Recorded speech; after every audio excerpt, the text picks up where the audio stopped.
Durante décadas, Volkswagen fue sinónimo de ingeniería perfecta. La marca alemana que prometía precisión, confianza y autos del pueblo logró algo que muy pocas empresas en el mundo consiguieron: que millones de personas compraran sin dudar, convencidas de que estaban adquiriendo calidad, eficiencia y honestidad. Nadie sospechaba que detrás de ese prestigio se escondía uno de los engaños corporativos más grandes de la historia moderna. Un fraude tan sofisticado que engañó a gobiernos, ingenieros, laboratorios, medios de comunicación y consumidores de todo el planeta. Y lo más inquietante es que nadie lo detectó durante años. Porque este no fue un simple error técnico. No fue una falla de diseño. Fue una mentira diseñada con precisión alemana, ejecutada con frialdad y sostenida con silencio. Volkswagen no solo manipuló autos, manipuló la confianza global. Y cuando la verdad salió a la luz, no solo cayó una empresa, se derrumbó un mito. Todo comenzó con una obsesión. A principios de los años 2000, Volkswagen tenía una ambición clara: convertirse en el fabricante de autos más grande del mundo. Superar a Toyota. Dominar Estados Unidos. Conquistar el mercado global. Pero había un problema. En Estados Unidos, las normas ambientales eran mucho más estrictas que en Europa, especialmente en lo relacionado con las emisiones de óxidos de nitrógeno, gases altamente contaminantes producidos por motores diésel. Volkswagen apostó fuerte por el diésel. Lo vendió como la alternativa perfecta: potente, eficiente y, supuestamente, limpia.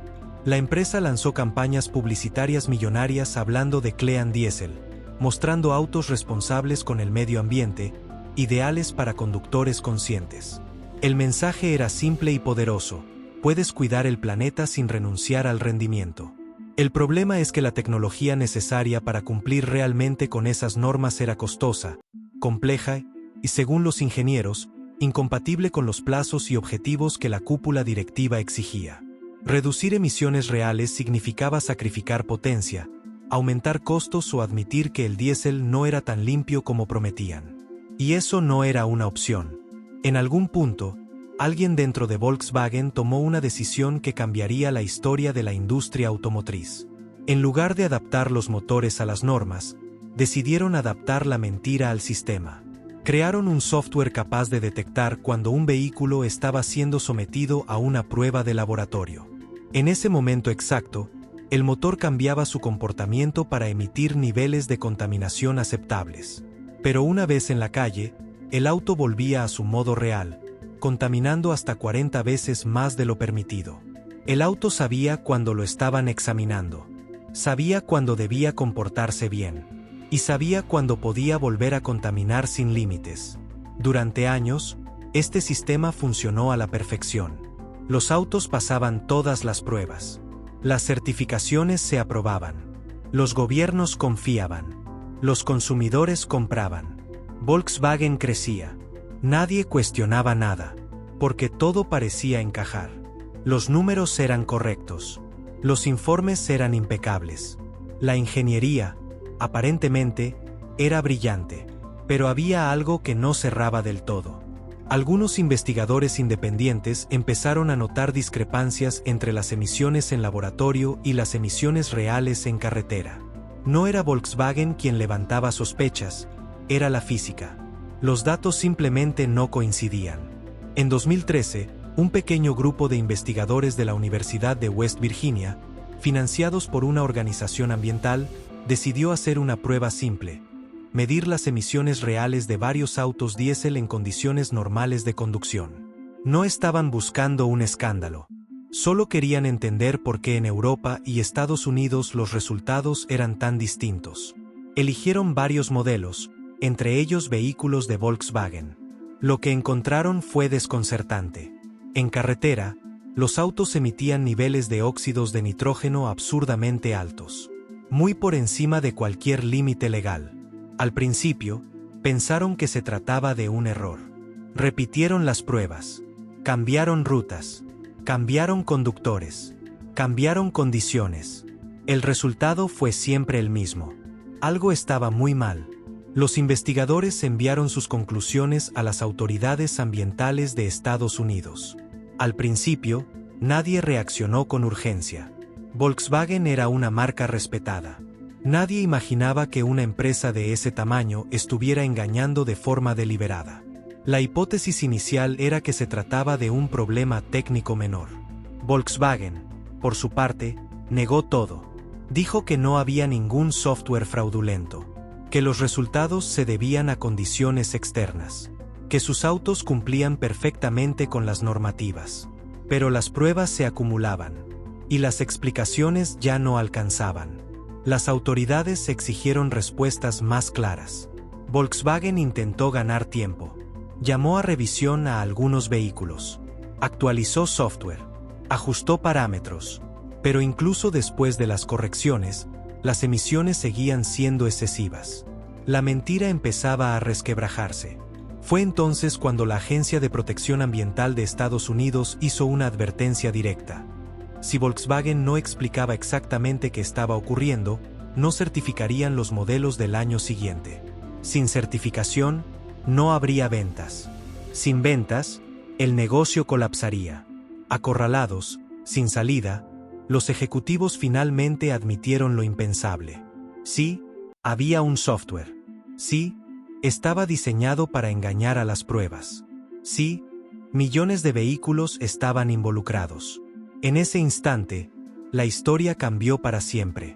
La noticia explotó en septiembre de 2015. Volkswagen había engañado al mundo entero. No a un país. No a una agencia. A todos. Más de 11 millones de autos en todo el planeta estaban equipados con el sistema fraudulento. El escándalo fue inmediato, global y devastador. Las acciones se desplomaron. El CEO renunció. Gobiernos iniciaron investigaciones.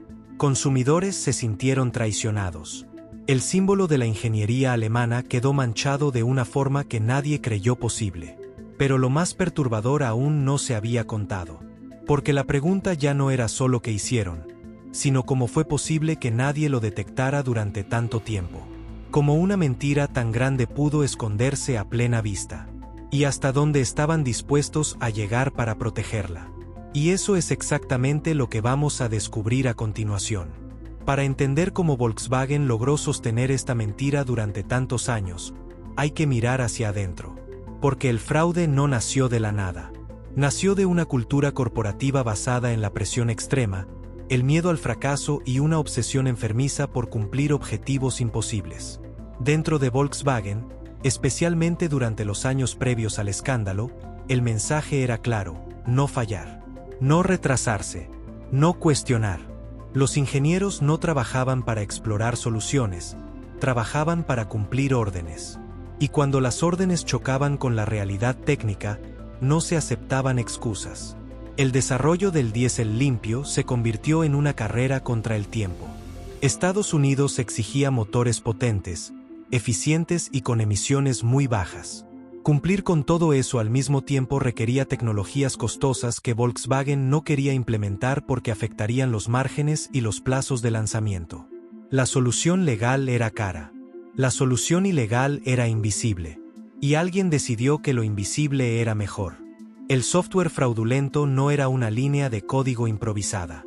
Era un sistema complejo, integrado al corazón del vehículo. Detectaba variables como la posición del volante, la duración del encendido, la presión atmosférica y el comportamiento del motor.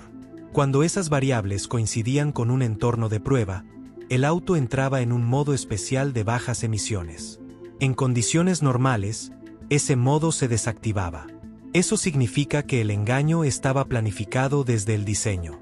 No fue un parche posterior. Fue una decisión estructural. Y aquí aparece otro punto clave: el silencio. Miles de personas trabajaron en esos proyectos. Ingenieros, programadores, gerentes, directivos. No todos conocían el alcance total del fraude, pero muchos sabían que algo no estaba bien. Sin embargo, nadie habló. Porque dentro de Volkswagen, cuestionar era peligroso. Levantar la mano podía significar el fin de tu carrera. Mientras tanto, afuera, el mundo aplaudía. Volkswagen se posicionaba como líder ambiental. Ganaba premios. Era invitada a foros sobre sostenibilidad. Sus campañas publicitarias mostraban familias felices, aire limpio, futuro verde. El contraste con la realidad era brutal. Cuando el escándalo estalló, el impacto fue inmediato, pero las consecuencias reales tardaron en dimensionarse. No se trataba solo de autos que contaminaban más. Se trataba de millones de toneladas extra de gases tóxicos liberados al aire durante años. Contaminación que afectó ciudades enteras. Personas que respiraron algo que nunca debió estar allí. Los gobiernos reaccionaron con furia. Estados Unidos fue el primero en actuar con dureza. Multas multimillonarias, demandas civiles, procesos penales. Volkswagen aceptó pagar más de $30.000 millones en sanciones, compensaciones y costos legales solo en ese país. En Europa, en cambio, la respuesta fue mucho más tibia. Y eso abrió otro debate incómodo. ¿Por qué en el continente donde nació Volkswagen las consecuencias fueron menores?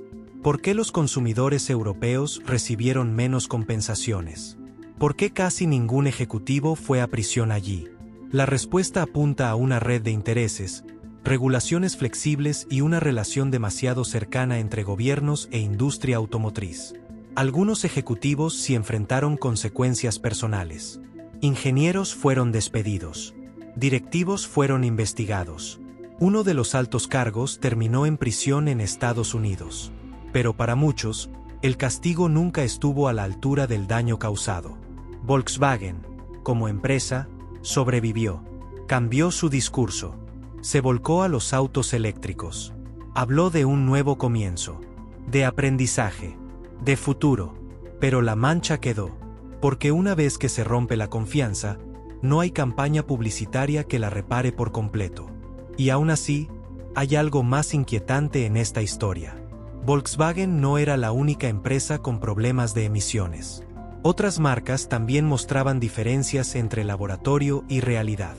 La diferencia es que Volkswagen cruzó una línea que nadie más se atrevió a cruzar de forma tan sistemática y masiva. El escándalo obligó a cambiar la forma en que se prueban los autos en todo el mundo. Se implementaron pruebas en condiciones reales de conducción. Se endurecieron controles. Se expuso una verdad incómoda. El sistema de regulaciones había sido demasiado fácil de engañar. Pero la pregunta sigue siendo perturbadora. Si un grupo pequeño de investigadores universitarios pudo descubrir el fraude, ¿por qué las autoridades no lo hicieron antes? ¿Por qué nadie quiso mirar demasiado de cerca mientras todo funcionaba? La respuesta no es técnica. Es humana. Confianza ciega en una marca poderosa. Intereses económicos. Falta de incentivos para cuestionar. Y una verdad incómoda. Muchas veces, el sistema prefiere no saber. Volkswagen engañó al mundo. Sí, pero el mundo también bajó la guardia. Y justo cuando parecía que la historia ya estaba completa, surgió una última revelación que terminó de mostrar la dimensión real del engaño. Porque el fraude no solo afectó al medio ambiente, ni solo a los consumidores. Afectó al corazón mismo de la industria automotriz y cambió para siempre la relación entre tecnología, regulación y poder. Y eso nos lleva al cierre final de esta historia. Después del estallido del escándalo, el mundo automotriz entró en una etapa de desconfianza permanente. Nada volvió a mirarse igual. Cada dato técnico, cada promesa de eficiencia, cada etiqueta eco empezó a ser cuestionada. Volkswagen no solo había cometido un fraude, había encendido una alarma global. Las investigaciones internas revelaron algo todavía más inquietante. No existía un solo responsable. El engaño no podía atribuirse a un individuo aislado ni a un grupo pequeño actuando por su cuenta.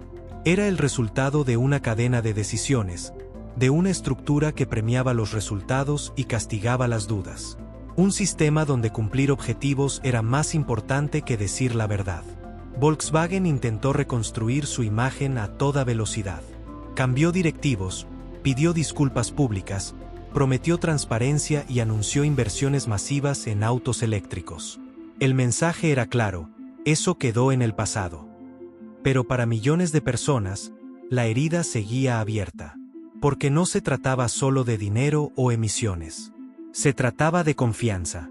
Muchos clientes se preguntaron si realmente habían comprado un auto eficiente o si habían comprado una mentira bien empaquetada. Otros se preguntaron cuántas decisiones de consumo se basan en datos que nadie verifica. Y ahí está una de las lecciones más duras de esta historia. Cuando una empresa demasiado grande decide mentir, el impacto no es individual, es colectivo. El caso Volkswagen se convirtió en material de estudio en universidades, en advertencia para reguladores y en ejemplo extremo de cómo la tecnología puede usarse para engañar en lugar de mejorar. El mismo software que podía optimizar motores fue usado para burlar controles. La misma ingeniería que podía reducir emisiones fue usada para ocultarlas. Y lo más perturbador es que, durante años, funcionó. Porque el fraude no fue descubierto por un sistema sólido de control, sino por curiosidad académica. Por personas que decidieron medir lo que nadie estaba midiendo. Eso deja una pregunta incómoda flotando en el aire. ¿Cuántas otras verdades incómodas siguen ocultas simplemente porque nadie las está buscando? Volkswagen pagó multas, sí. Perdió prestigio, también. Pero la empresa sigue ahí, vendiendo millones de autos, adaptándose a un nuevo discurso, mirando hacia el futuro eléctrico. El sistema siguió girando. Y eso nos obliga a reflexionar si el castigo realmente fue suficiente o si, una vez más, el tamaño protegió al culpable. Este no fue solo el escándalo de una automotriz. Fue una señal de alerta sobre cómo funcionan las grandes corporaciones cuando la presión por crecer supera los límites éticos. Sobre cómo los reguladores pueden fallar. Y sobre cómo los consumidores, muchas veces, confiamos más en la marca que en la evidencia. Volkswagen engañó al mundo entero. Pero lo hizo porque el mundo le creyó sin preguntar. Y quizás la pregunta más importante no es cómo lograron hacerlo, sino qué aprendimos después. Si hoy somos más críticos, si exigimos más transparencia, o si seguimos comprando promesas sin mirar demasiado de cerca. Porque historias como esta no se repiten exactamente igual, pero siempre riman. Si este video te hizo pensar, cuestionar o ver a las grandes marcas desde otra perspectiva, suscríbete al canal. Aquí contamos las historias que muchos prefieren olvidar, analizamos los fraudes que marcaron época y revelamos cómo el poder, cuando no se controla, siempre encuentra la forma de cruzar la línea. Activa la campana, porque todavía quedan muchas verdades incómodas por descubrir.